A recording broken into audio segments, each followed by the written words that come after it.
this ERP is a subject very close to my heart because I was very deeply involved in the ERP implementation in the organization that I was most recently associated with. And I'm happy to be sharing a few experiences from that. Essentially, there will be a lot of resistance, but I think it's important for the top management to visualize the benefits that can flow from this implementation of the software. And also, it's also important for the top management to stay committed all through the process, because there'll be a tendency to let go halfway through the process. There'll be a tendency for people to let go or stop the process halfway through. So it's very important for top management to ensure that they are part of the process all through. Very clearly, it's important initially to define the business goals and then align the extent of innovation to the extent that the organization can financially support the innovation. Having done that, I think it's also important to choose the right infrastructure, IT infrastructure, that can align to the culture of the organization. So cultural change and financial challenges are the most important. But in our case, I think very clearly we could visualize that the time that was being spent on non-value added and repetitive activities was very quickly diverted to more creative thinking, and the transparency that resulted from an ERP implementation also resulted in co-creation of ideas within the organization, because more people have access to the information. And this helped ownership from the entire organization to any new business ventures or ideas that were being discussed. The only suggestion that I can give is, I think it's very important that the ERP system should have ERP mobility, because these days a lot of people work away from their work offices, so it's a virtual office all over. So the ERP mobility is a very important factor. And second, the user interface probably adds to the value of a ERP system.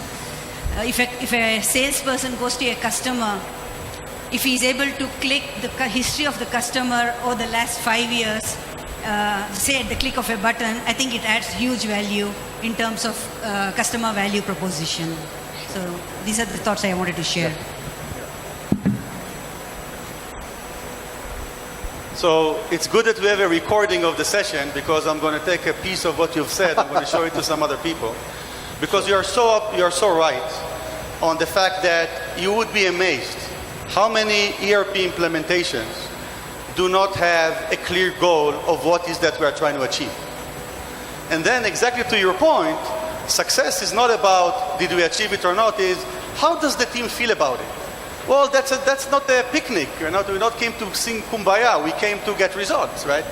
So one of the things we are putting much more emphasis now, and you're absolutely on the mark, is saying on the delivery side, we have to make sure that we understand and we formalize what is the goal, what success would look like. And then management of the customer can portray to the people, that's what we're trying to achieve. Sure. And then we have a goal to aspire to achieve, and then if we achieved it, it's success. If not, it's not. Versus the team likes it or don't like it, and so on. People changing behavior takes time. If you have a clear objective that you know what you want to achieve, it's so much easier to do. So it's what you've said, it's so right and so simple, and you would be amazed what percentage of implementation, that's very basic and important step, is not being done. So the more consistent we are in doing that, the better we are, and we are putting a lot of emphasis about that.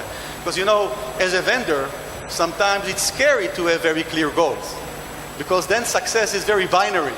It's very easy to hide behind, you see, why would I take the risk to have a clear goal?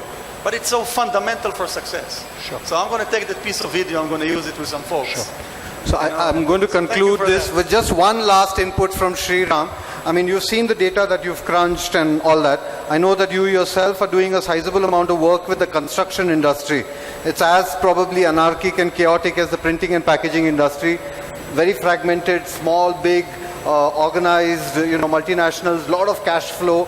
Again, are there parallels? Because I know that there have been certain developments within the construction. Your own organization, I know, has whatever, 30 or 35 fairly solid sort of ERP customers. But again, parallels and lessons for us sitting here today, something that we can learn from the construction industry.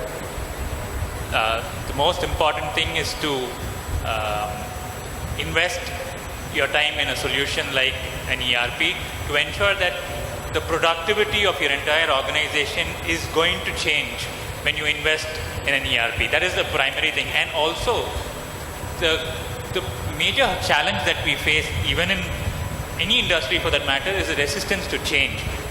That too, not at the management level.